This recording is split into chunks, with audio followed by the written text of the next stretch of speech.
Hoy nos acompaña una de las bandas mexicanas más influyentes del rock alternativo, formada a finales de los 80, principios de 90, responsable de discos como Merlina, Super B, 1021, nominado al premio Grammy Latino, entre muchos más. Mantienen una carrera activa entre giras, discos, proyectos especiales.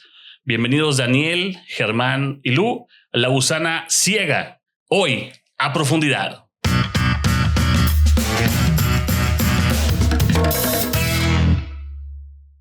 Pues, jóvenes, bienvenidos a este podcast. Es un honor tener a La Gusana Ciega con nosotros. Daniel, Luis, Germán, platíquenme. Primeramente quiero saber algo que no se pregunta mucho en los podcasts. ¿Cómo están? ¿Cómo les ha ido? Bien. Contentos de estar haciendo promoción. Traemos nuevo disco, entonces ya andamos aquí en Monterrey haciendo bastante promoción. Y qué padre que pudimos caer aquí para hacer el podcast. Para platicar. Germán, ¿cómo estás? Bien, contento como dijo Daniela, nos sentimos afortunados de poder seguir haciendo esto. O sea, lo que más nos gusta, música y salir a enseñarla al mundo. Luis. Muy bien, muy bien. La verdad es que nos la pasamos bien. Venimos cotorreando en la camioneta, oyendo tu programa. Ah, qué buena onda. Y también bromeando mucho. De repente ahí esa diversión. El humor se pone bueno.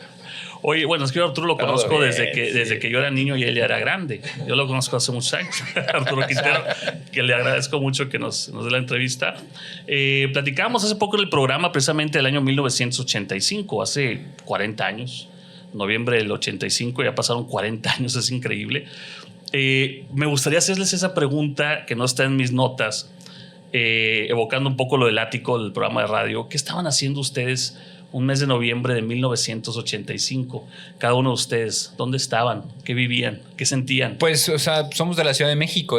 Acababa de pasar el terremoto de septiembre. Yo recuerdo que no se suspendieron las clases. Yo estaba chavillo, tenía 10 años. Entonces, se suspendieron las clases y yo estaba en casa.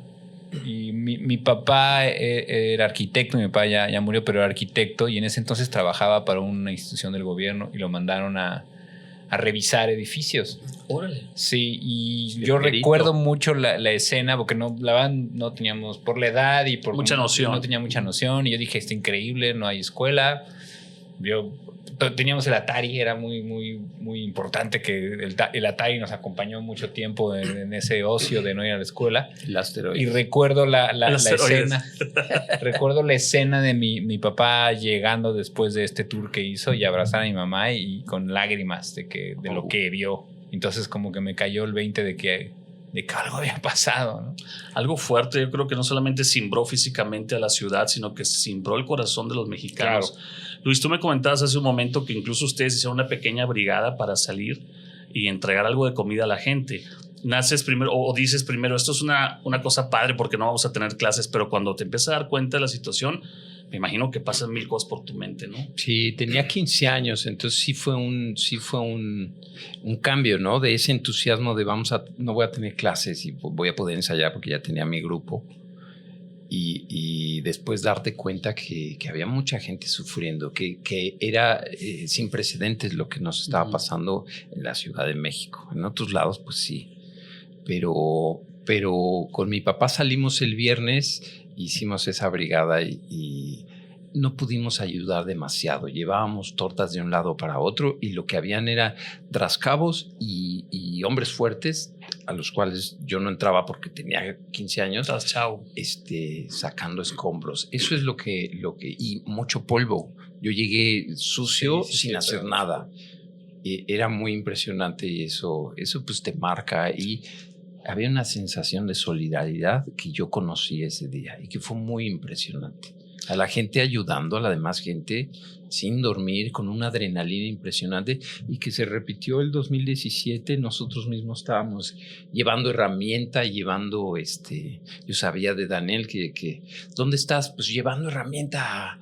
Dicen que se puede no sé dónde, no sé qué, con las redes había pues más conexión que la del 85, pero el espíritu era el mismo y lo celebro. Era un espíritu donde el de la ferretería te hacía un descuento y te decía, pues yo le pongo la mitad, tú ponle lo otro y llévate el agua. Y te llevabas herramienta, agua y lo que oías y habían publicado que se necesitaba en el albergue de Cuapa. Tú estabas en el de Cuapa o Acoxpa. Estábamos, o sea, todo el mundo se pone a ayudar como pueda. Como se podía. Y Daniel, ¿cómo te tocó a ti? ¿O qué estabas haciendo hace 40 años? 1985. Yo estaba estudiando en un internado cerca de Boston, en Estados Unidos, y de repente nos llamaron a los 4 o 5 mexicanos que habíamos ahí en la escuela y nos llevaron a una oficinita y nos dijeron, oigan, pues acabamos de recibir esta noticia. Y me acuerdo que fue en un como... No era era como un fax. Claro, lo que estaba en la información, y decía que la Ciudad de México se había desaparecido. De plano. Sí, así como una. Y ¿Qué te invade en la mente en ese momento? Fíjate que con la poca comunicación. Yo sabía que, o sea, la casa donde vivía con mis papás estaba como en las montañas. Entonces hablan del centro de la Ciudad de México que había desaparecido. Eso es lo que decía la noticia. Entonces yo hacía, tal vez con la ingenuidad de tener, que tendría yo como 15 años, tal vez. No menos. Menos. Como 14, 13, 12, 11. No, 10. Como que yo dije, no, pues mi familia debe estar bien. Y fue hasta en la noche que una tía que estaba viviendo en Austria logró comunicarse conmigo para decirme que estaban bien mis papás. Y fuera de eso, pues realmente pues fue nada más ir como recibiendo las noticias de qué es lo que había pasado, pero sí fue estar distante y lejos y nada más con la confianza de que estaba bien la familia. Pues hago ese preámbulo porque lo escucharon en el programa, yo creo que les trajo recuerdos, como a mucha gente que nos habló ese día, y la entrevista no es sobre mí, sobre ustedes, y quiero aprovechar el tiempo, pero quería tocar esa fibra porque ustedes lo vivieron en vivo y a todo color. Y yo no tengo muchos amigos que hayan estado en el frente de batalla en el momento que ocurre, y verlo desde un lado artístico también, porque el artista tiene otras fibras diferentes a cómo contar las cosas. Podrás por compartirlo hoy con nosotros en el podcast. Antes de entrar a la pregunta medular de cualquier podcast, no sonar un poco cliché, yo quisiera también conocer un poco los destellos personales de cada quien en la música. ¿Cómo van llegando cada uno de ustedes a la música? ¿Cómo llegan a la batería? ¿Cómo llegan al bajo? ¿Cómo llegan a la voz? ¿Cómo llega cada uno en su individualidad a la música para luego desbordar en la gusana ciega? Si quieres, empezamos contigo, Luis. Gracias. Yo me gustó mucho la música desde bien chiquito y tenía mi flauta dulce y mi armónica y un piano chiquito que era como pianosaurio, y estaba sacando combinaciones entre el Cóndor Pasa y la Guerra de las Galaxias. El Cóndor Pasa. O sea, sí, pero era como el playlist que traía en la cabeza que no sabía de dónde venía y que nada más esas melodías me gustaban. Oía mucho La Pantera ahí en la Ciudad de México, que hemos coincidido que los tres estuvimos empapados de eso, ¿no? De todavía AM, pero mañanerísimo. ¿Qué era La Pantera? Una estación de radio. Una estación de radio 590, La Pantera. ¿Y qué todo el efecto de ¿Qué tocaba La Pantera? Porque como gente de radio me llama la atención. Era como Top 40, ¿no? Sí. Top 40 del momento. Bonnie M, Kiss. Ya. Música disco, nos empapamos de música disco. Silver Convention. De hecho, acabo de ver una canción que sacaron hace un poco, un video que se suenan un poco a Taylor Dayne, suenan un poco a Silver Convention. ¿Qué haría usted, no? Usted quería de Diego Verdaguer. Sí, está súper disco, ¿eh? Está súper. Me gustó la versión. Esa onda está muy groovy, ¿eh? Está muy padre. Muy bien. Entonces La Pantera era lo que los traía medio conectados. Yo digo en mis entrevistas siempre, con muchos amigos que he platicado, que siempre hay un destello personal, que es un pequeño parteaguas de cada quien. En tu caso, Luis, ¿dónde dices, yo quiero música, yo quiero entretener, yo quiero decirle algo al mundo? ¿Cómo te llega a ti? Con una claridad que no veo muy seguido. Así en chavos de 12 años, yo iba a ser pintor, dibujaba y realmente era como un dibujante exitoso de la primaria. Te rompiste la rodilla, ¿no? Nada que ver. Y no jugó fútbol. Exacto, y no jugó fútbol. Y de repente mi hermano le pidió a mi mamá una batería y yo me volví loco. Yo dije, eso es la onda, esa es la historia. ¿A qué edad empieza a tocar la batería? Como a los 12 años. como Más a o menos los a la 12 edad de Phil años, Collins. pero en realidad yo me metí en las melodías y eso, pero como estaba la batería, pues también tocaba y también tomé clases y todo, fue como mi entrada. ¿Quién es tu baterista favorito de los que más te laten? Por ejemplo, el mío es Stuart Copeland. No sé cuál sea el tuyo. Híjole. Más hacia el hay jazz, un el chorro, estilo. pero sí. En esa onda Stuart Copeland, Manu Caché, ahí en realidad sí es muy padre la batería. Y sí es una pasión, ¿no? No, es un tema. Cada instrumento y la voz es de verdad, cuando se entrega el alma, cambia el contexto. En tu caso, por ejemplo, Germán, ¿cómo llegas al instrumento y cómo llegas a decidir yo quiero ser músico? Pues en mi casa había mucha música, muy melómano. Mi papá escuchaba mucha música, sobre todo tríos. Teníamos la tornamesa y una colección muy grande y ponía mucha música mi papá. Tenía un órgano Yamaha y tocaba todos los días, sobre todo los fines de semana, los domingos, las mismas canciones durante miles de años, las que se sabían el órgano y las tocaba y las tocaba. Y después con mis hermanos, mi hermano y mis hermanas mayores, había muchas fiestas en mi casa y era la guerra entre que mis hermanas oían mucho pop ochentero y mi hermano y mis primos y mis vecinos oían mucho metal y cosas así. Yo era un escuincle que oía las dos cosas. Dos vertientes totalmente, pero bien fijas y bien fuertes en la época, ¿eh? Ajá. Pero yo creo que lo que partió mucho es que mi hermano iba en la escuela junto con algunos integrantes de Los Amantes de Lola. Bandota. Específicamente con el Gazú y con la Vitola iban en la misma escuela. Y eran muy amigos y todavía no eran famosos, todavía no eran Los Amantes de Lola, pero eran muy amigos. Y en estas fiestas se llevaban sus cosas y iban a tocar ahí a la casa con muy poco equipo, sin que sonara bien, pero pues eran buenos músicos, tocaban bien. Claro. Y yo de niño eso lo veía espectacular. Tenía yo una guitarra que lo conseguí, que me la compré, una guitarra acústica, chafita, la verdad. Empecé a tocar la guitarra y Gazú un día llegó a la casa y él es zurdo y le cambió las cuerdas y las puso para zurdo. Ajá. Y entonces yo volví a agarrar la guitarra y me frustraba porque decía lo que ya me había aprendido, ahora no sé qué pasa, suena espantoso, es una...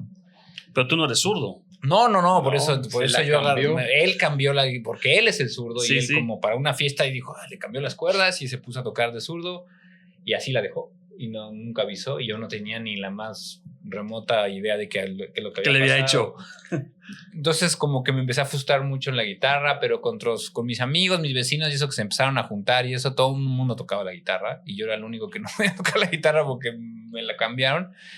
Y entonces empecé a llamarme mucho la atención la batería. Uh-huh. Me gustaba mucho Police, conocía mucho Police, me gustaban mucho bandas como Rush, por ejemplo, desde muy chiquito escuchaba Rush y tenía en mi cabeza esta idea de... Porque me lo imaginaba, porque no tenía forma de verlo. Sería Neil Peart. Que era el baterista que tenía una batería gigantesca y yo oía todos estos fills súper complicados y esta música muy, muy elaborada en esa parte. Y entonces yo decía, wow, ¿no? Y ahí fue cuando un día logré convencer a mi papá no le gustaba la idea de que yo tocara la batería. A mi mamá sí, me llevó a unas clases, recuerdo, en Yamaha. Y un día no me acuerdo exactamente cómo fue que le dije a mi papá y me dijo, ya, Y fuimos al centro y compramos una batería. Y ahí empezaste a... Y ahí empecé, la tuve cuenta. en mi casa, le estuve pegue con amigos y más, hasta que los vecinos me corrieron, obviamente. Los vecinos dijeron, ya cállate. Entonces moví la batería del lugar y empecé a tocar con muchos amigos, cover, fiestas.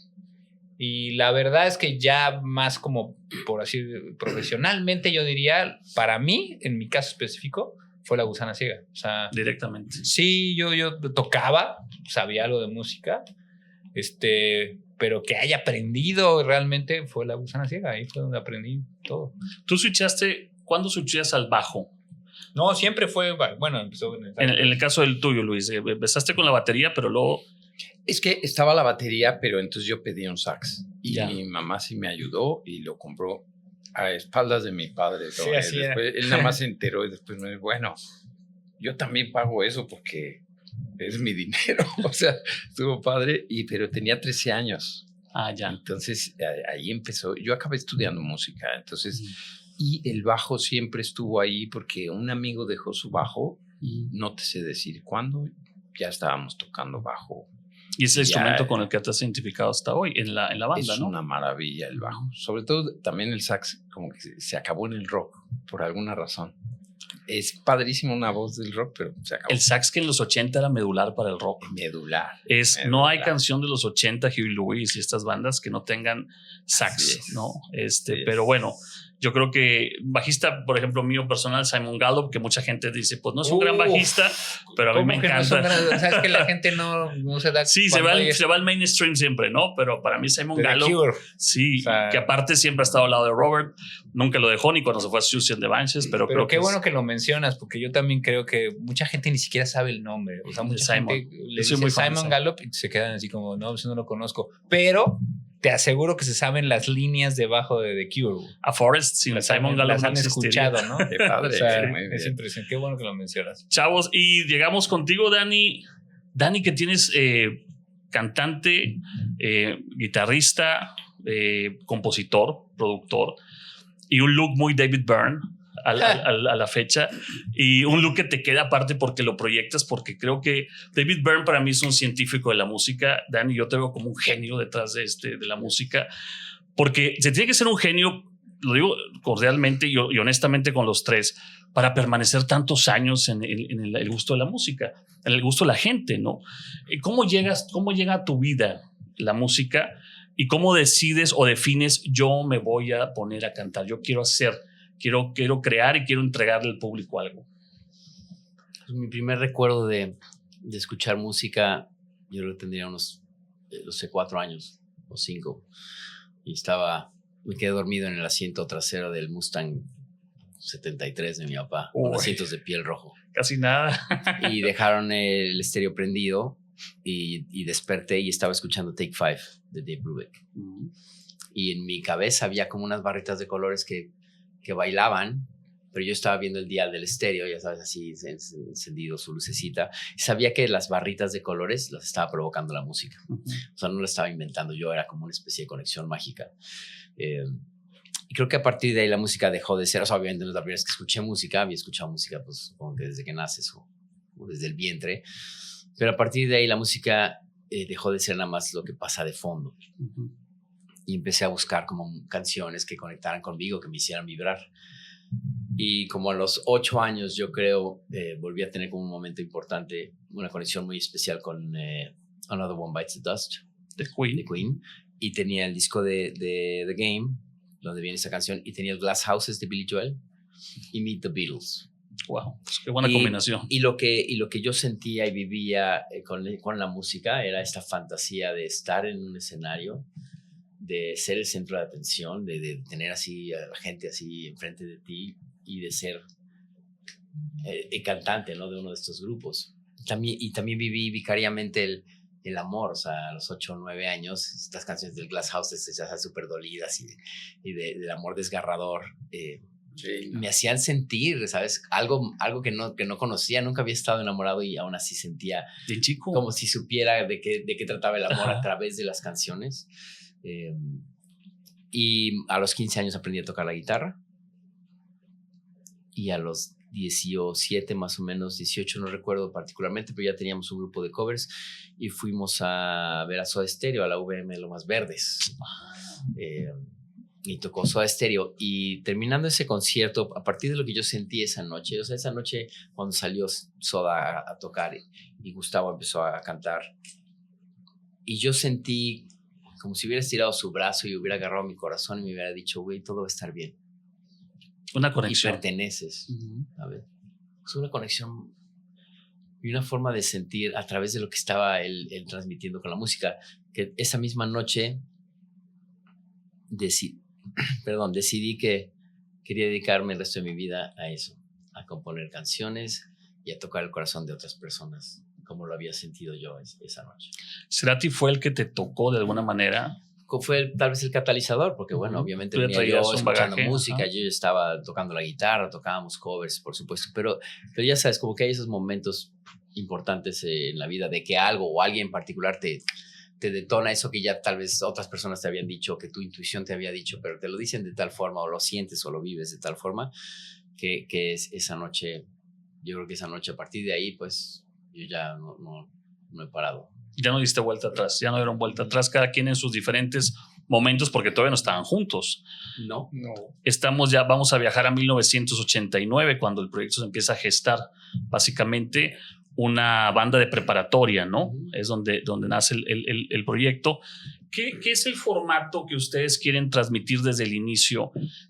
Porque decir una banda alternativa es muy amplio el término, ¿no? Una banda alternativa por tales cuestiones, pero sí me suena sonoramente que La Gusana Ciega no es igual a las demás bandas, tiene su sello muy peculiar y la alternativa va por ahí, de alguna manera, ser diferentes al mainstream.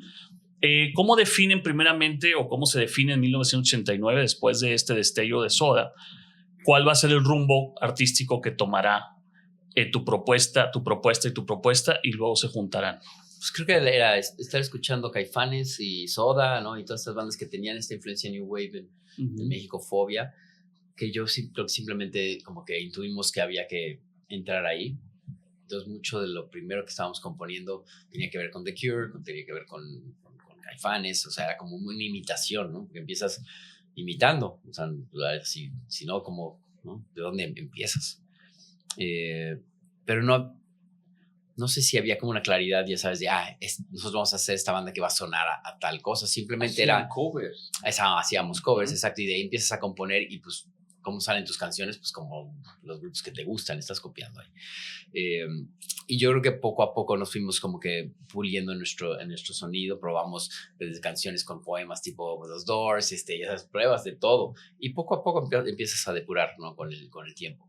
Yo creo que cuando ya entró Germán en el 94, la banda todo se puso mejor. Ya teníamos, definitivamente se puso mejor porque ya por fin tuvimos un baterista. Y empezaba ya a transitar del finales de los 80s a los 90s al grunge.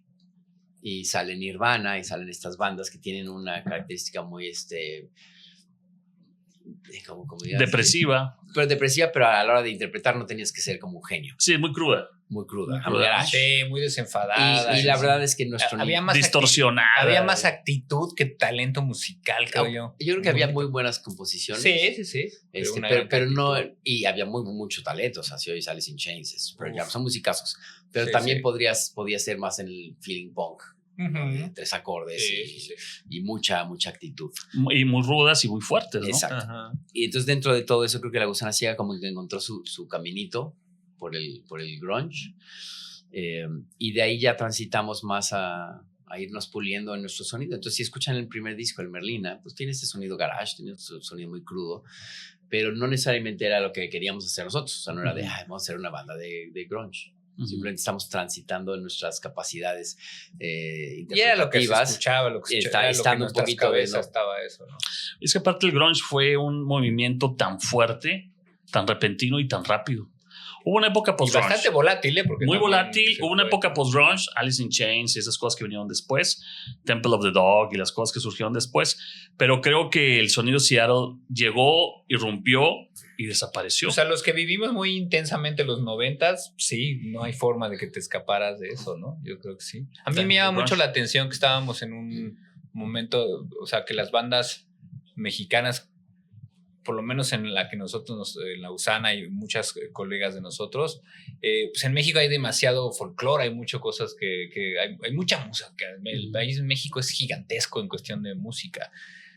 Y estábamos viendo hacia afuera, no estábamos viendo hacia adentro. Cuando siento que hay otras bandas que sí tomaron un poco de los elementos de adentro. Los Caifanes, por ejemplo, yo siento que al principio sí eran como una onda New Wave, pero después volvieron a retomar mucha onda mexicana y empezaron a sonar a una banda mucho más mexicana que nosotros, ¿no? Con La Célula que Explota y claro. La Gusana Ciega siempre como que seguía viendo hacia el extranjero. Bueno, se diga la Negra Tomasa. La Negra, sí, bueno, lo que pasa es que, como dice Dani, es cierto. Yo escuché, por ejemplo, cuando pude platicar alguna vez con Cerati, ellos decían, nosotros queremos ser Police. Exacto. O sea, siempre traían una influencia y luego fueron definiendo su música.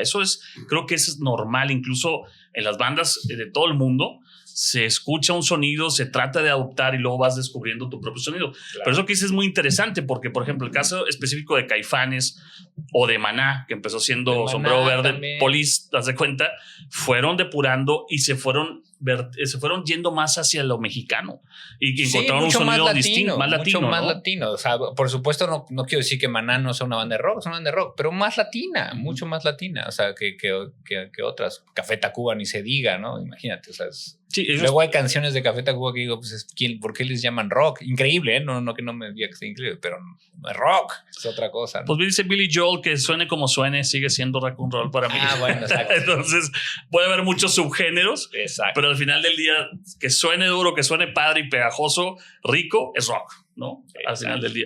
Oiga, les quiero preguntar si recuerdan de casualidad la primera canción que empiezan a esbozar, a componer en los años del nacimiento del proyecto, cómo nace esta idea y cómo la lanzan o la lanzarían después ya en su primer disco quizá, o no vino en el primer disco. No, esa noche saliendo del concierto de Soda, compuse 2 canciones. Así, y una se llamaba Las Niñas de la Azotea. Las niñas de la azotea. Es lo único que recuerdo. ¿De qué trata Las Niñas de la Azotea? Creo que durante el concierto estuve viendo que mucha gente desde sus casas podían ver el concierto, estaban en la azotea. Y entonces yo pensaba así como que a las niñas de la azotea, como si las tuvieran guardadas en una torre. ¿Sabes? Entonces no las dejan salir o las dejan echar desmadre, no sé. Algo así. Entonces al siguiente ensayo con el grupo de covers, llegué a decirles, oigan, hay que hacer ya nuestras rolas originales, ¿no? Y entonces les toqué estas 2 rolas. Y mientras yo tocaba, ellos empacaban sus cosas. Y cuando terminé de tocar, me dijeron, buena suerte, güey.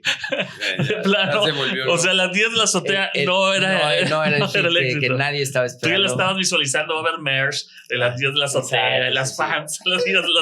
Oye, es que es buen nombre, ¿eh? Bueno. Un poquito como, no quiero ser del Jet Set, Las Niñas de la Azotea, sí, podría ser como seguramente tendría una como analogía. algún feeling por ahí. Y el único que no se fue porque no cerraba su estuche y no se pudo ir a tiempo fue Manuel, fue el bajista de La Gusana.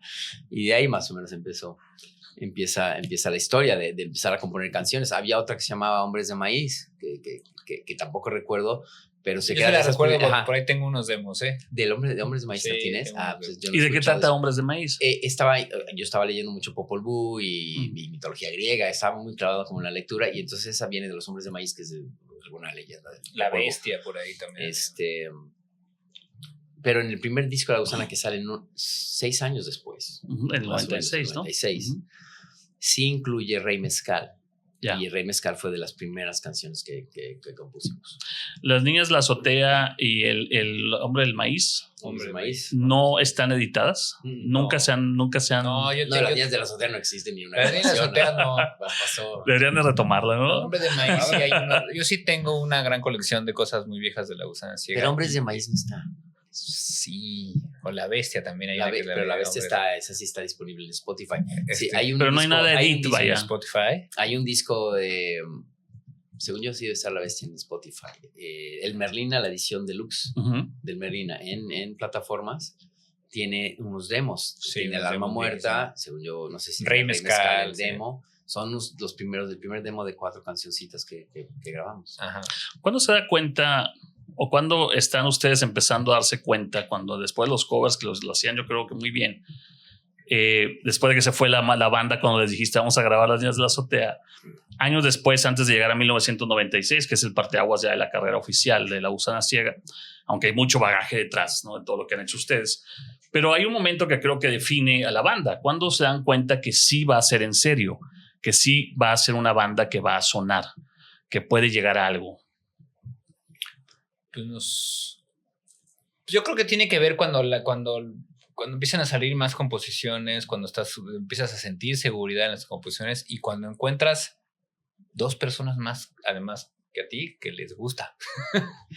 Con que tengas una o 2 personas más que le gustó lo que hiciste, dices, bueno, sí o sea, porque obviamente tú estás muy contento y te gusta lo que haces. Pero si alguien más, además de tu novia, le gusta, porque a lo mejor tu novia lo hace por compromiso, si a alguien más le gusta tu canción, dices, ok, y entonces empiezas a componer otra y empiezas a componer otra. Y en el caso de La Gusana Ciega, algo que también creo que fue muy importante es que desde el principio también hubo una actitud como de, ok, tenemos una banda de rock, pero hay que hacer playeras. bueno, entonces hay que comprarnos un pulpo para esos de serigrafía. Ok, pero también hay que hacer flyers. Bueno, pues hay que fotocopiarlos. Y entonces, o sea, esa actitud también fue muy importante en La Gusana Ciega desde el día 1, que fue de cómo vamos a hacer que todo el mundo se entere que vamos a tocar en esta fiesta. Pues es que hay que hacer un flyer, un póster, ¿no? Entonces era de, pues, dibújalo, píntalo. Esa actitud siempre ha existido en La Gusana Ciega desde el día 1 y eso ayudó a que también creyéramos que iba a pasar algo. Es que es la actitud del rock. Grateful Dead, cuando se lanzan a la fama, empiezan a hacer sus propias playeras ellos solos, claro, igual. Sí. Y dicen por ahí en la historia que la primer playera oficial de Mercel es de Grateful Dead, que ellos inventaron la famosa Mercel. No lo dudo. Oigan, empieza el recorrido, se dan cuenta. Hay una pregunta que me encantaría saber, ustedes como músicos, ¿cuándo se logra ver la conexión? Como dices tú, le gusta a una persona, le gusta a otra, le gusta a otra. En esos momentos que no era tan masiva la comunicación, que no había un feedback de redes sociales, que no podían rolar la canción en formato digital para que mucha gente dijera, ¿cómo es ese feeling de decir, sí estamos sonando bien, le está gustando a la gente, estamos conectando como Gustavo conectó contigo? Pues yo pensaría que la primera vez que escuchamos, que se escuchó Merlina en la radio, Merlina fue el primer sencillo que se escuchó de La Gusana Ciega en radio,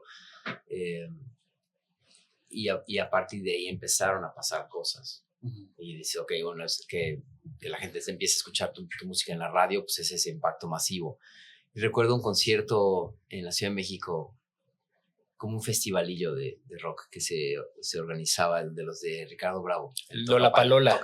Tocapalola. O sea, organizamos unos festivalitos. Y en ese festival nos subimos a tocar, estaba llenísimo, y empezamos a tocar Celofán, y Celofán ya estaba sonando. Eso es el Supervilla, es el segundo disco de La Gusana. Y empezamos a tocar Celofán, y había unos chavos así enfrente, así, pues que no conocíamos, pero cantando toda la letra de la canción, así cantándonos a nosotros, así como gritándonosla a nosotros, con un entusiasmo. Sí, fue una Yo locura. creo que yo todavía tengo el recuerdo de estos chavos cantando así, y de decir, ay, cabrón, algo está pasando. Ahora sí, ¿no? Ahora sí está empezando a funcionar esto. Esto es que 1997, ¿no? Un año después, ¿no? 1997, haber lanzado el primer disco, 97, ¿no? Sí. Ajá, después del Merlina más o menos salió el Super B. Y empezamos en el 89. Son no sé cuántos años. Casi 10 años. Casi 10. Después de cuando muchas bandas hoy en día, ¿no?, se juntan, a las 2 semanas graban su música, la suben a Spotify, y a las 3 o 4 semanas se preguntan por qué no está pasando nada. No quiero decir que todo el mundo tenga que esperar 10 años para que empiece su carrera, pero sí habla de que hay que ser perseverantes. No, y esperar, porque hoy en día una canción la puedes hacer en 2 minutos. Digo, con la inteligencia artificial, ¿no? Que la verdad no es una canción, es algo producido por una computadora. La puedes hacer en ¿no? 2 minutos. Pero ¿cuál es la conexión con la gente? Exacto. Tienes que salir a probarla. Digo, está bien, hazla con tu inteligencia artificial, sal a tocarla y ver si conecta con la gente. Y si no, pues regresa a pedirle más rolas a ChatGPT o yo que se los esté haciendo. Hace poco estuvo aquí Flip también y platicaba conmigo de eso. Creo que estuvo Flip hace poquito, ¿no? En una tocada en Dinner. Ayer. Estuvo padrísimo, lo estaba viendo, felicidades. Y decía él que pues él tiene un estudio y graba chavitos y de repente los chavos quieren grabar, pero no quieren tocar. Es decir, graban las canciones, a veces traen muy buenas composiciones, o a veces hasta incluso me ha dado esa porque ya llegaban con la maqueta y le decía, quiero sonar como si fuera Abbey Road. Aquí está la maqueta, porque ya existen los programas para hacerlo, ¿no? Sonar así. Pero luego dice, lo extraño es, Carlos, que yo los llevo a un concierto o los quiero presentar en un lugar y no se quieren subir al escenario. Es que es otra historia y es otro reto. O sea, yo, por ejemplo, lo veo como con los bateristas o como baterista y lo sigo pensando hasta... aunque tengo 30 años de carrera, o sea, cuando estás en un estudio hay mucho control, o sea, tienes a la banda ayudándote, motivándote, corrigiéndote, puedes hacer 1, 2, 3, 4, me recuerdo que con Benny Facone, un productor, hice 25 tomas de una rola y a la 26 me dijo, ya, no te va a salir mejor, ya mejor hasta ahí, o sea, tienes muchas oportunidades. Luego tienes a alguien que puede estar editando tus errores, que dices, es que aquí este feel hay que encuadrarlo. Todo eso existe en el estudio y entonces cuando te enseñan el producto final dices, wow, pues tocó la batería increíble, ¿no? O sea, Y además también porque pues, el productor logró sacar un sonido increíble, o el que mezcló y la edición, y te dices, wow. En el escenario eso no existe. En el escenario, pues, si estás tocando descuadrado, estás tocando, así va a sonar. Entonces yo creo que les da miedo y les da miedo. Entonces tienen que entender que todo eso que hiciste, pues hay que traducirlo y hay que ser muy sólidos en el escenario. Y la única forma en la que logras eso es subirte y una vez, subirte y no sentirte mal si un día te equivocaste. Luego nos hacen preguntas de quién es el que más se equivoca, como si estuviera mal. Pues no está mal. O sea, ¿quién es el que más se equivoca? Pues a veces él, a veces yo, claro. A veces él. O sea, la música en vivo es eso. O sea, a veces nos equivocamos los 5 al mismo tiempo, porque somos 5 en el escenario. No sé.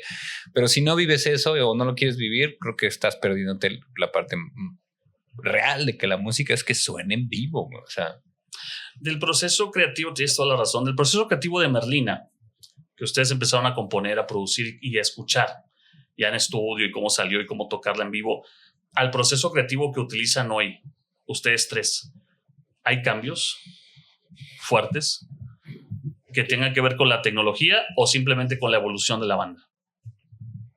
Con las dos. Con las dos. Yo creo, bueno, no sé si alguien quiere decir, pero yo creo que con las dos. ¿Sabes qué pasaba cuando empezó La Gusana? Y es otra época de transición, o empezaban unas transiciones muy rápidas. Antes de eso, no podías grabar tu música si no te firmaba una disquera. Es cierto. Entonces, siempre había unos mitos de no, nuestra banda ya, si nos firmaran y grabáramos en un estudio, sonaríamos como míos. Uh-huh.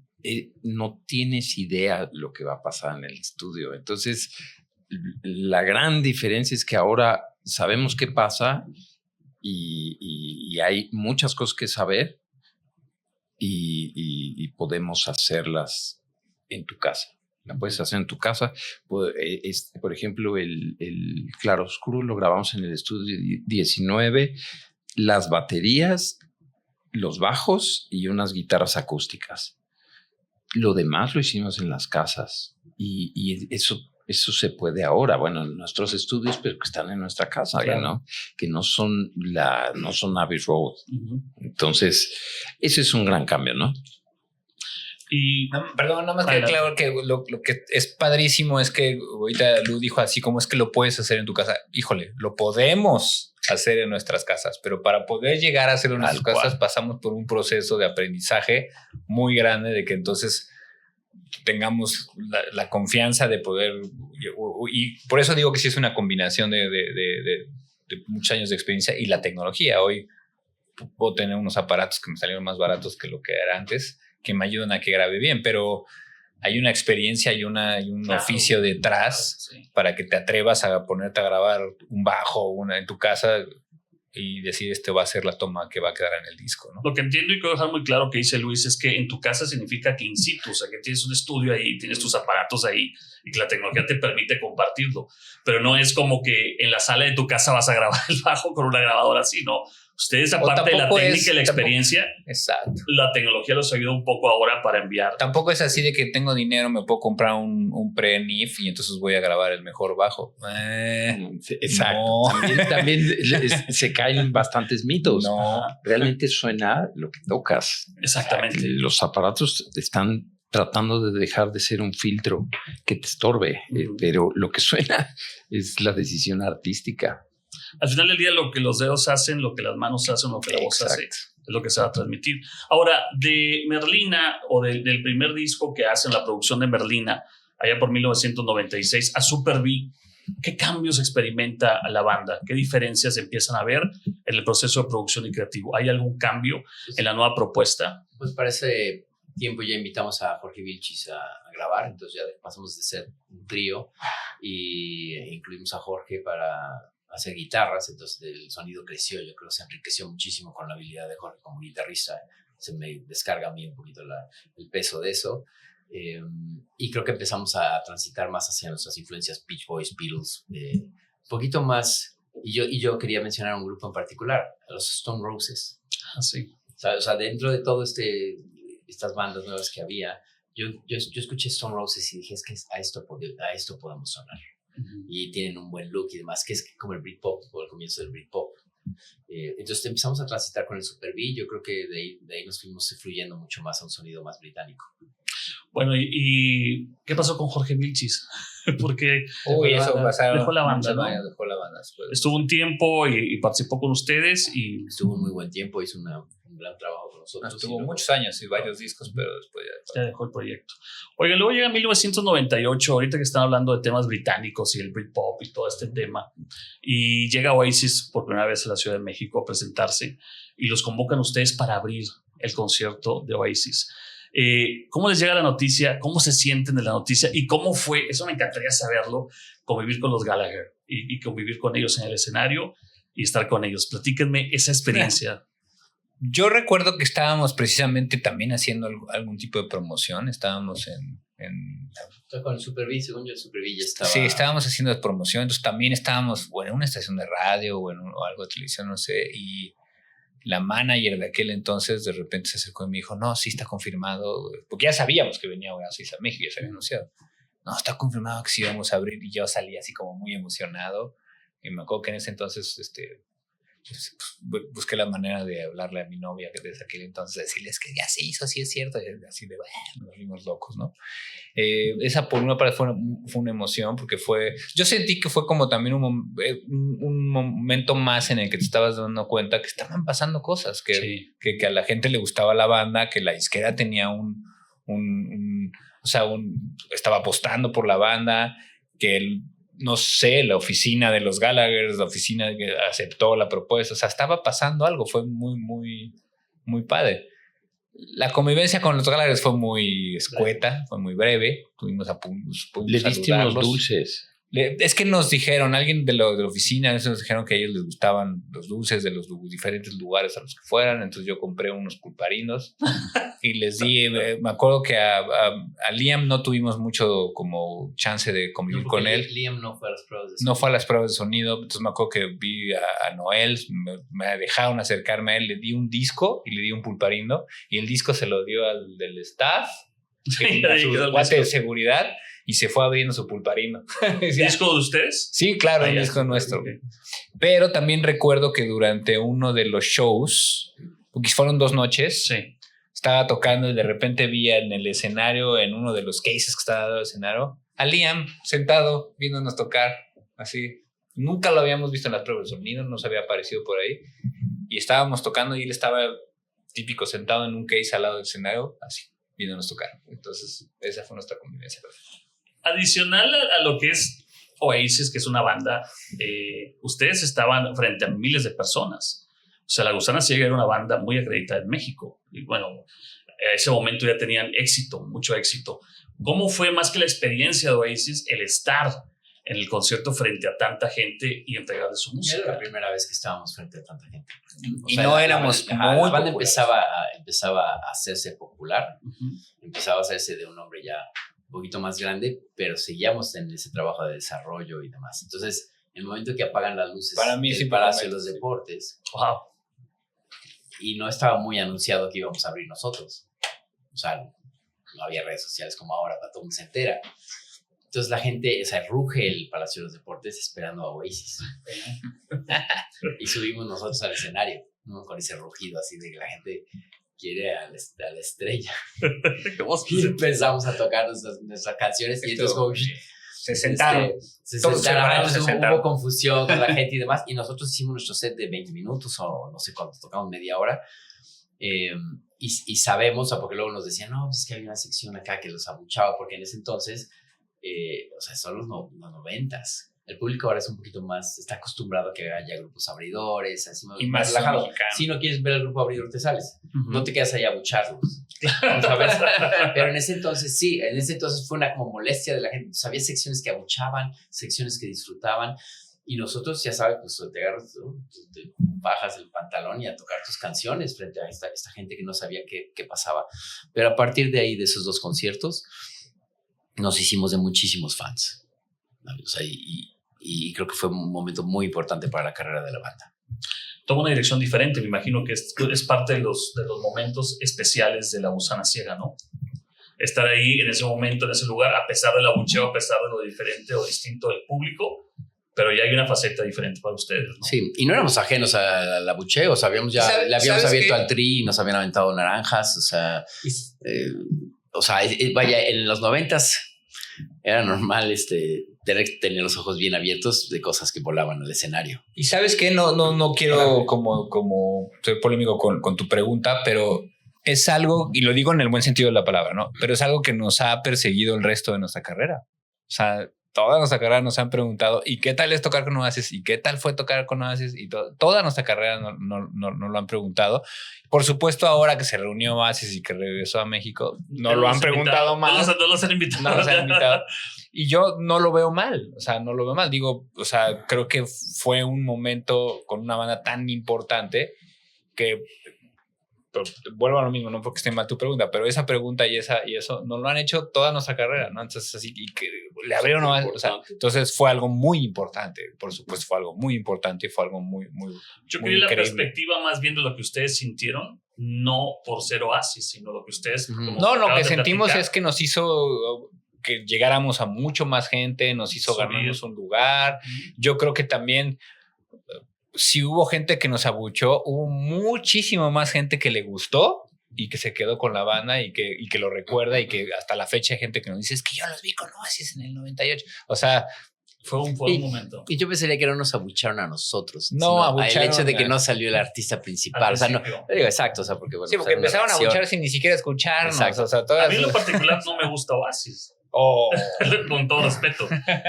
Ahora en el regreso de Oasis se hizo, para mi punto de vista, mucho ruido. Y decía un amigo locutor que está en Toronto que transmite con nosotros, dice, no, a mí invítenme cuando se reúna Pink Floyd. Si se reúne Oasis, pues se reúna Oasis, ¿no? Lo que pasaba en ese momento es que Oasis era su momento. Exactamente. En ese momento era su momento. Sí. Por eso creo que fue el lugar indicado. Y son las decisiones que debes de tomar. Y dices, pase lo que pase, voy a aprovechar el momento, voy a aprovechar el stage y me voy a parar ahí. Digo, eso es valor al final del día, porque aunque ya tenían ustedes tocando desde finales de 80s, pues no tenían una carrera todavía tan consolidada como para arriesgarse y tomaron el riesgo. Pero es curioso porque le abrimos a los Cardigans y nadie nos pregunta por eso. Hemos tocado, tocamos 2 veces con Lenny Kravitz y 3 veces con Lenny Kravitz y nadie nos pregunta de eso. Hemos tocado, creo que sin exagerar, hemos tocado como 4 veces con los Smashing Pumpkins. Con Kool and the Gang, Smashing Pumpkins. Hemos tocado creo que como 4 veces con los Smashing Pumpkins, porque una vez en un Tajín, una vez en el Zero Fest, una vez en un Corona, una vez con los Smash. Yo creo que es la banda extranjera con la que más hemos tocado. ¿Qué tal es Billy Corgan? Pues es grandote. yo lo saludé en el Tajín. Y nada más lo saludé. No este look como de Bauhaus, ¿no? De Peter Murphy, de vampiresco, ¿no? Sí. Pero yo creo que son momentos que los contamos como parte de una anécdota, una banda que hoy, muchos años después, pues ya es una banda que se para en un escenario y pues la gente conoce todas las canciones. La mayoría de los fanáticos han crecido el fandom de ustedes impresionantemente. Ahora hay una experiencia muy especial de ustedes cuando viajan a Nueva York para producir correspondencia interna. ¿Cómo es trabajar en los estudios que habían trabajado previo en los discos anteriores a empezar? ¿Quién les produce, por ejemplo, este disco? Martin Bisi. ¿Y lo van y lo graban en qué estudio de Nueva York? En su estudio en Brooklyn. Para mí fue una experiencia que yo no conocí, porque una de las cosas que nos vendieron mucho y que fue como lo increíble es que íbamos a grabar completamente análogo, que íbamos a grabar en cinta. Wow. Porque los primeros discos de La Gusana Ciega, el Merlina y el Super B, se grabaron en ADATS, que es digital y es otra tecnología que estaba muy en auge y que funcionaron los discos, todo bien. Pero fue el primer disco que nos dijeron, no, es que van a grabar ahora en análogo. Yo la verdad estaba muy chavo y no entendía qué me estaban diciendo. Y entonces ver la máquina de 24 canales de cinta y ver cómo lo editaban y cortaban, para mí eso fue una experiencia que me traje mucho de esa producción. ¿Cuánto tiempo estuvieron en Nueva York conviviendo y tienen alguna anécdota en el estudio que haya surgido tanto del productor como de ustedes para darle un giro quizá a la producción que habían pensado llevar a grabar? Pues es como un mes, ¿no? Tuvimos como un mes de grabación y yo solo recuerdo que creo que no sé cuál fue No Puedo Verte, que son 2 tomas. No puedo verte así. Hicimos una toma y creo que cuando llegamos al puente como que se sentía acelerado. Entonces recuerdo que dijo el productor que vamos a agarrar la cinta y la vamos a cortar, ¿no? Justo en ese punto, y pegó dos tomas. Dos tomas distintas. No sé si tiempos diferentes, pero... No, si hay algo ahí raro en la grabación original, si hay algo ahí raro en el film, donde sí cambia de tempo. O sea, sí es... Digo, muy natural y la gente no es que te puede, pero sí, porque son dos tomas distintas por y completo. Y se quedó ahí sí, él dijo, voy a usar voy a usar la otra, y para mí me daba así como miedo ver como, pues ya cortó la cinta, por cómo sabe dónde la va a cortar. Pues sí sabían dónde, o sea, y lo unían, que le pongan Durex también me sacaba de onda. Bueno, así editábamos nosotros, se cortaba la cinta y se ponía el Durex ahí en medio y no se escuchaba la edición. Me daba mucho. Y así grabamos comerciales y todo. Son buenos tiempos, buenos momentos. Es que la tecnología análoga era bien diferente totalmente a lo que está pasando ahora. Total. ¿No?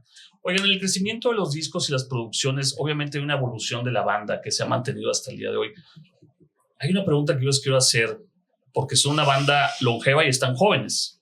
Eso es importante. Y han trascendido en generaciones desde el New Romantic, New Wave, el rock, el glam, el grunge, y están actuales hoy día. ¿Cómo se mantienen primeramente unidos, juntos y actuales? Hay algo atrás del sonido y del género que es una buena rola. Ya. Hay una buena rola de Police y hay una buena rola de Jean-Michel Jarre y veníamos oyendo Beethoven, se inspiró. La rola está atrás de cada género, no importa. Y nos apegamos mucho a la composición. El claroscuro son 10 muy buenas rolas. Es decir, sabemos que esa unidad nos mantiene enfocados en el camino. Vaya pasando lo que vaya pasando con nuestro sonido, que de repente hay más sintes, de repente hay menos sintes, pero más voces, menos voces, pero estamos también descubriendo una gusana ciega del 2025. Eso es bien importante, porque están muy vigentes. ¿Cómo es el sonido de Claroscuro? Después de todo este bagaje que podríamos hablar horas de sus producciones, porque tienen muchas cosas que han hecho, muy trascendentes. ¿Cómo desbordan a Claroscuro? Primeramente, ¿cuál es la tesitura? ¿Cuál es la esencia del disco? Como lo dice el título, es un disco que transita de temas súper luminosos y esperanzadores a temas muy oscuros. Yo creo que llegamos a este disco con una gran necesidad de escribir estas canciones. Teníamos mucho que decir a nivel personal, o sea, de realmente de vivencias personales que necesitábamos expresar ahí, y llegamos con una claridad, pues como nunca, hasta el día de hoy, de cómo queríamos contar esas historias, ¿sabes? Y ya hemos probado pues sonidos como de mucha guitarra, desde el garage del Merlina, ¿no? Hasta el alternativo del Monarca, los sintes del Borregos en la Niebla. Hasta el dance.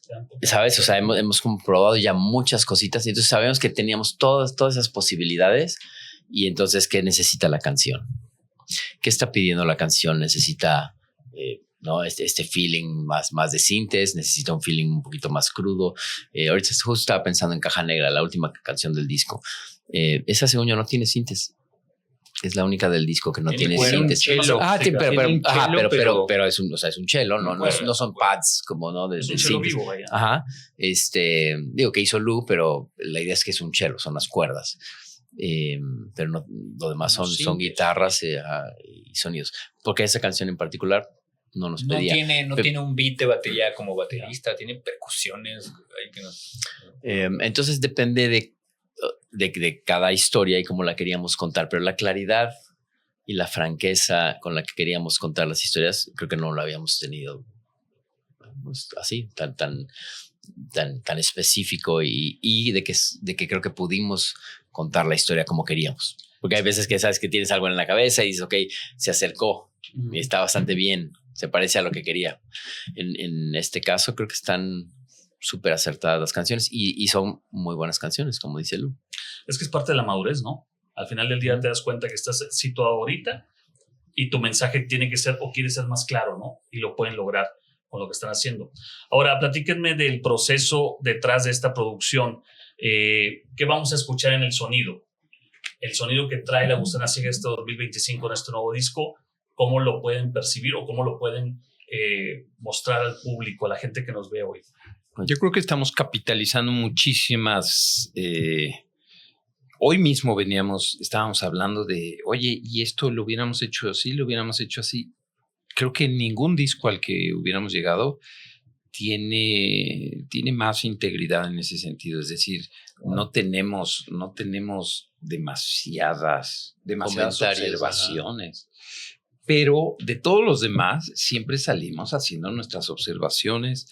Somos un grupo que trabaja bajo cierta presión interna, donde nos estamos exigiendo un deadline. Y yo ahí pues les agradezco a Germán y a Daniel porque yo no tengo eso, pero ellos sí, oye, pero hay que entregarlo. Porque si no yo me quedaría ahí feliz de la vida toda la vida.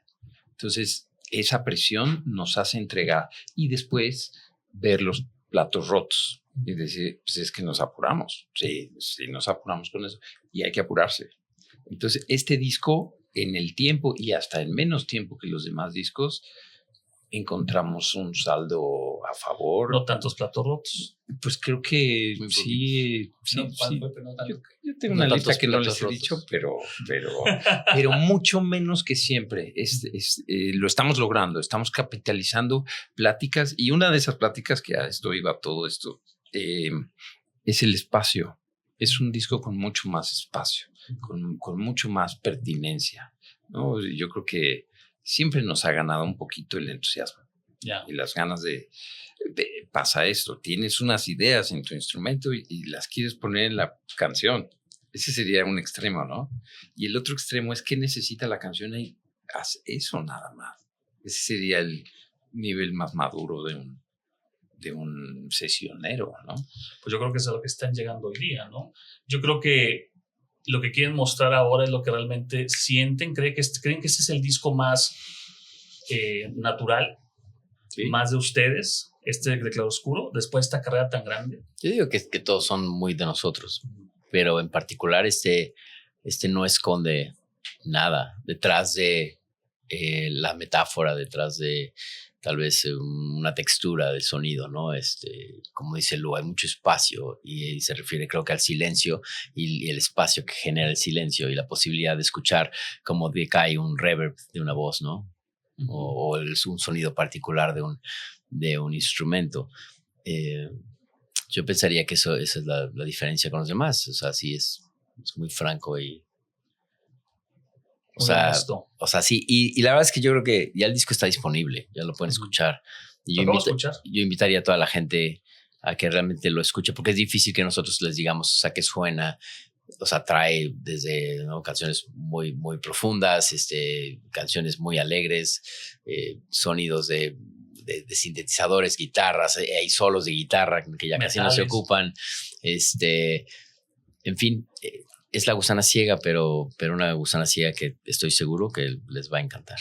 A mí me gustó mucho. Veo nombres, escuché algo y vi títulos referentes a frutas. Dije, no sé cuál sea la esencia finalmente. Es como una coincidencia, ¿no? Chistoso, porque en realidad no tenemos así como, este va a ser nuestro disco frutal. Así como pero creo que... O sea, y es más, habría tal vez que analizar, o sea, que ir a preguntarse por qué tantas referencias a las cielo frutas. De limón, a mí me encanta y está esa fruta, y Perú dice mucho. Un cielo de limón a mí me... Te pinta una imagen, ¿no? De un cielo, ¿no? Tal vez ya de un color, de una tesitura y de un humor, de un sentimiento, de agrio. Está muy interesante porque... ya te lleva para allá. Hay otra canción que se llama Manzanas Doradas. De Manzanas Doradas, sí. ¿Cuál es la idea de Manzanas Doradas? Pues piénsenle. Y luego está Palmeras y Toronjas, que es el título de trabajo de la canción. Porque, o sea, Manzanas Doradas se llama Pijama Rosa. Ya. Ese es el título de trabajo de la Pijama Rosa. Pijama Rosa para ya para no tener frutas. Y Palmeras y Toronjas se queda con su título de trabajo porque también evoca un poquito el mood de la canción. Y entonces la letra, o sea, me encargué de meter las palmeras y las toronjas en la letra de la canción. O sea, a partir del título de trabajo, al escribir la letra era, ok, necesito mencionar las palmeras y las toronjas. En el título de trabajo te refieres a cuando ves la canción que tiene un título pre, lo puedes modificar, obviamente. Exacto. Sí, lo que pasa es que hay que referirnos a la canción que estamos trabajando. Sí. Todavía no tiene, muchas veces, no está terminada la letra, no hay algo que ya te dé. Entonces, sí, el título de trabajo canción 1, canción 2, canción 3. Sí, podría ser eso, canción 1, pero no, luego viene así de alguna anécdota, de algún...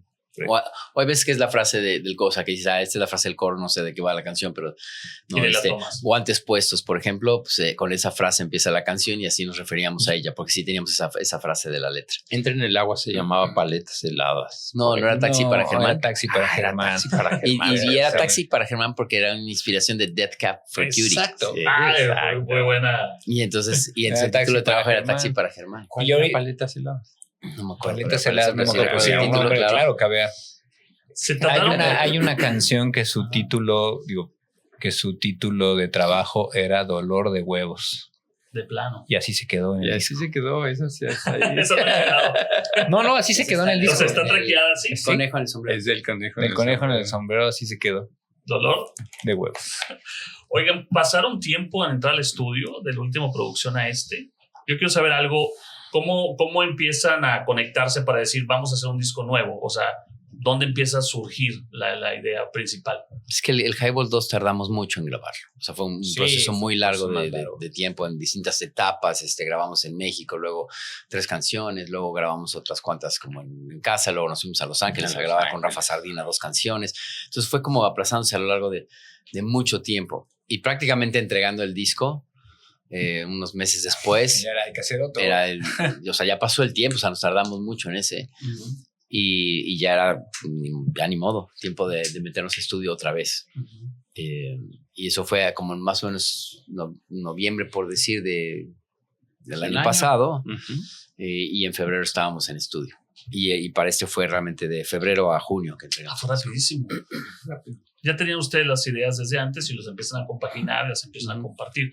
En el proceso de creación del disco, si se puede manejar cuantitativamente, ¿hay un porcentaje entre cada uno de ustedes detrás de en cuanto a la composición o es prácticamente igual entre los tres?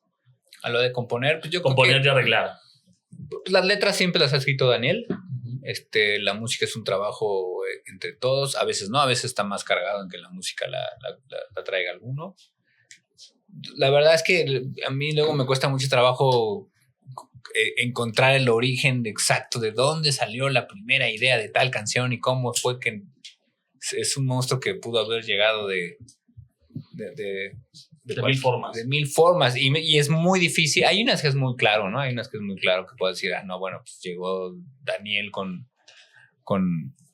la guitarra y la voz y trabajamos sobre eso. Hay otras muy claras que... Nos recargamos uno en el otro. Está bien padre. Yo si tengo una idea, tengo la confianza de mostrarla, si me gusta a mí, y de que si no cruza cierto umbral en el gusto de Germán o de Daniel, es por algo. Entonces busco otro camino o lo que sea. Exacto. Está bien padre porque yo de repente oigo esto y entonces empieza un debate que quizá no estamos en el mismo lugar, estamos por teléfono. ¿Sabes qué siento? Le estoy moviendo y ese acorde a mí me falta algo.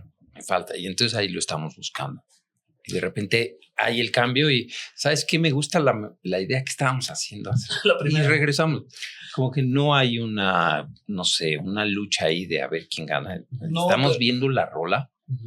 Y es real. Y yo creo que el mayor trabajo que tenemos como banda componiendo es que de repente alguien puede tener una idea y se siente inseguro de su idea y si los otros empiezan a darle vida, ha pasado con varias canciones. ¿Sí? O sea, Cielo de Limón es uno. O sea, Cielo de Limón, gran sencillo que llegó muy lejos, que ha estado en primer lugar. La trajo Daniel, la empezamos a trabajar, mandó unas maquetas, sus maquetas no le gustaban. Hay dos compositores más, ¿no? Y un día dijo así como, no, esta canción dejémosla por la paz, trabajemos en la otra. Y creo que Lu y yo así, no, espérate, está muy buena, o sea, nomás danos chance. No sale forma, ¿no? Y le dimos chance. recuerdo otra en un disco como Monarca, teníamos esta canción de Más Grandes, también así era de como no estamos llegando a nada, y un día llegó Lu con un bajo y cobró forma. Eso es el mejor trabajo que tenemos pues como banda, como y que además era una idea de Daniel que me dijo algo así como ¿cómo se llama la de Queen? Under Pressure. Sí, como Under Pressure. Y es como un fusil de Under Pressure de Queen con Bowie, que no suena a eso, no es esa idea, pero es sí. como pero en eso. concepto. Entonces nos quedamos pensando y hicimos eso. Que la canción de Queen y Bowie nace del bajo. Sí. O sea, cuando empiezan a experimentar, que estaban de fiesta, de hecho, andaban hasta atrás. No. Y la letra, que se iba a llamar People on Streets, no se iba a llamar Under Pressure, la empiezan a componer entre jarra y jarra, ¿eh? Por eso, si tú escuchas la canción, o sea, van divagando y la van creando los dos en una fiesta en el estudio. Yo creo que ese proceso creativo algún día lo veremos en ustedes. ¿Hay algún video, alguna filmografía? Porque a mí me gusta mucho ver lo que ustedes hacen en el estudio dentro. Sí existe. Sí existe. Un documento. Sí, pequeños clips, ya sabes, que acá quien trae y su más celular ahora, hoy en día, con ahorita, con las redes. Si quieres, te enseño algunos ahorita desde mi teléfono. Ahí bueno, están. para subirle una exclusiva. La verdad es que sí hay eso. Hay, inclusive también hay un material un poco más profesional, porque sí fueron fotógrafos a tomarnos algunas fotos y videos a documentar. Sí, procuramos tener eso. ¿Hay algún disco, ya voy a hacer la entrevista, sé que traen agenda, pero hay algún disco desechado de ustedes? Cuando Cars hizo Panorama, que era un disco muy alternativo, prácticamente lo quisieron desechar. Porque hay bandas que tienen el mainstream, ¿no? Como bandera, van trabajando y sacando un éxito y otro éxito, pero también siempre existe el lado de yo quiero experimentar. O sea, a mí me encantaría irme por este lado. ¿Hay algún disco que no conozcamos o grabaciones? Me imagino que muchas. Yo también. Más underground de ustedes, basadas en pues, lo más íntimo, lo más oscuro o alternativo de ustedes, de La Gusana Ciega. Pues el segundo es La Gusana, no, creo que no hay ninguno. Yo tengo unos, no, es que no sería un disco. Yo tengo unos demos que grabamos en un estudio en la Ciudad de México, no me recuerdo cómo se llamaba el estudio, la verdad. Es un demo que además son como 10 canciones, no creas que es un demo de 5 o 4 canciones, que tiene cosas muy padres, algunas no tantas, pero eso fue en el 2001, y fue una época en la que no lo completamos, nos peleamos, o sea, nos hicimos una separación y se quedó ahí ese demo. Algunas canciones las reutilizó Daniel las volvieron a grabar con Cosmonova. Creo que 2, de eso que te estoy diciendo, de esas 10 creo que nada más 2. Y entonces hay 8 rolas por ahí que a mí me encantan. Yo soy el que he dicho es que debemos sacarlas. Daniel nunca ha estado muy seguro de eso. A mí me encanta.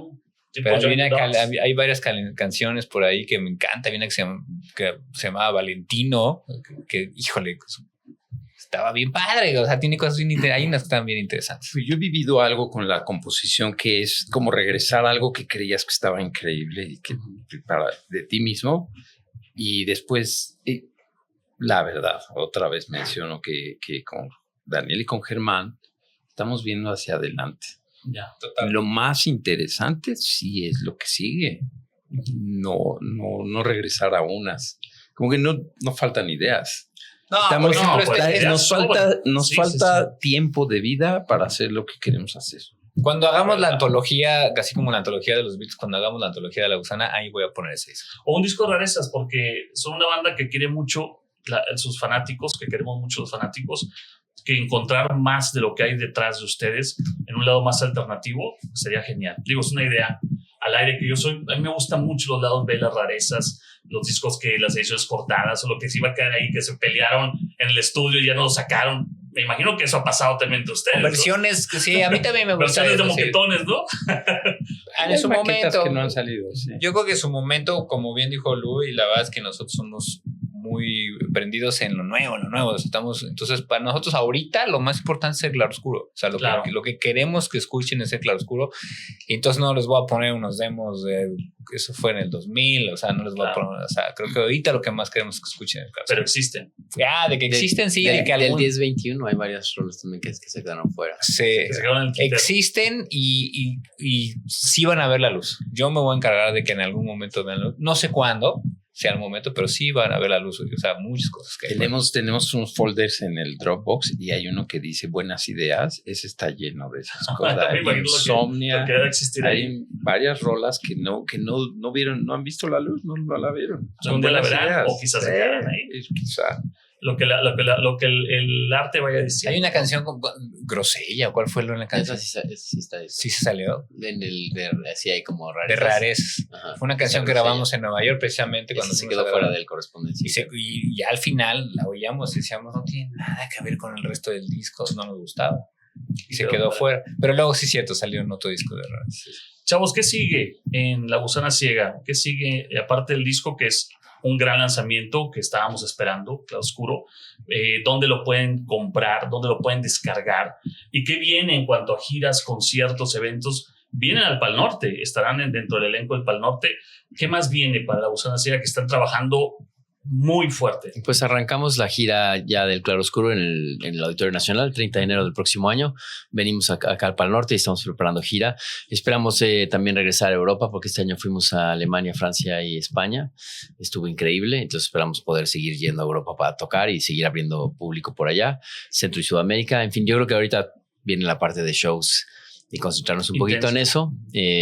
Darle vida. Yo siento que tiene mucha vida este disco, tiene muy buenas canciones, entonces espero que podamos seguir sacando sencillos o promoviéndolos porque bueno, ya están disponibles para que los escuchen. Va a haber vinil, por supuesto, va a haber CD para que lo puedan comprar, tiendas de discos, en los shows como merch y en todas las plataformas está disponible. ¿Dónde lo pueden descargar ya? Pues lo quieren comprar pues, si lo quieren escuchar en digital, en todas las plataformas. La que ustedes quieran. Y la descarga sí se puede a través de iTunes. Se llama Apple. Sí, pero está en Apple, Tidal, Amazon, está donde quieran hoy. Y el vinil y el CD, yo supongo que el próximo año ya lo tendremos disponible. Pues no se diga más, La Gusana Ciega, una de las bandas de rock alternativo que más admiramos y queremos en el ático, en mi programa y aquí en el podcast. Hay mucho todavía, los veo ustedes aparte muy bien, Gracias. Muy bien conservados, muy fuertes, muy creativos y con muchas ganas, porque hay bandas que de pronto se pueden estancar. Y ustedes, me gusta la filosofía que tienen de ver hacia lo que viene. A pesar de que la tecnología y todas esas cosas que se están hablando, se mantiene la esencia del arte que traen en el corazón y lo siguen transmitiendo y lo queremos agradecer. Gracias, chavos, de verdad. Gracias, muchas gracias a ti. Que haya muchos años de Gusana Ciega. Gracias. Igualmente, Carlos, gracias. Germán, Dani, bienvenidos. Y bueno, extraordinarios, ya saben que está el disco nuevo, Claroscuro, La Gusana Ciega, a profundidad.